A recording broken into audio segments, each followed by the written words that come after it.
So Anantapuram Srinivas Nagar ఏరియాలో bankers అయితే strike చేస్తున్నారు. అసలు ఏమనేది అక్కడ ఉన్న వాళ్ళని కనుక్కుందాం. సార్ అసలు ఏం జరిగింది, జనాలు ఎందుకు ఇంతమంది గుంపులుగా ఉన్నారు? యూఎఫ్బియూది మాకు బ్యాంక్ ఎంప్లాయీస్ అంతా ఒక United forum of bank unions అనేది ఒక అంబ్రెల్లా చేసుకుంటాం. మావి సర్టెన్ డిమాండ్స్ ఉన్నాయి. మీ డిమాండ్స్ చెప్పగలరు? ఆ డిమాండ్స్ లో వచ్చేసి రిక్రూట్మెంట్ ఇన్ ఆల్ క్యాడర్స్ ఒకటి, 5-day banking, out sourcing of bank jobs దాన్ని అపోజ్ చేస్తున్నాం. మాకు బ్యాంకర్స్ కు సేఫ్టీ మధ్యలో కొరవడి. ఒకవేళ వాళ్ళు వినని పక్షంలో మేము 2 రోజులు స్ట్రైక్ పోవడానికి కూడా సిద్ధమైంది.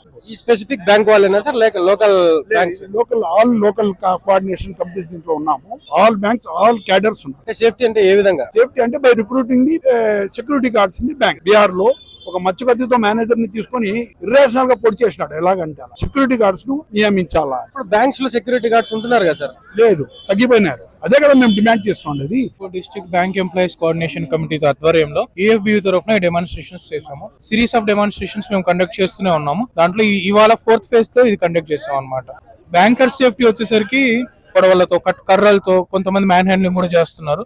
వీటన్నిటి నుంచి కూడా కఠినమైన చట్టాలను తీసుకొని వచ్చి బ్యాంకర్స్ కు సేఫ్టీ ప్రొవైడ్ చేయాలనే ఉద్దేశము ఇది ఒక మెయిన్ ఎజెండాగా మేము తీసుకున్నాం. మెయిన్ డిమాండ్ గా మేము యూఎఫ్బియు తరపున డిమాండ్ చేస్తున్నాము. అనంతపురంలో ఉన్న లోకల్ బ్యాంకర్స్ అందరూ ఇక్కడ వచ్చి స్ట్రైక్ అయితే చేస్తున్నారు. వీళ్ళ డిమాండ్స్ కోసం అవసరమైతే 2 రోజులు స్ట్రైక్ చేయడానికి రెడీగా ఉన్నామని అయితే వీళ్ళైతే తెలియజేస్తున్నారు.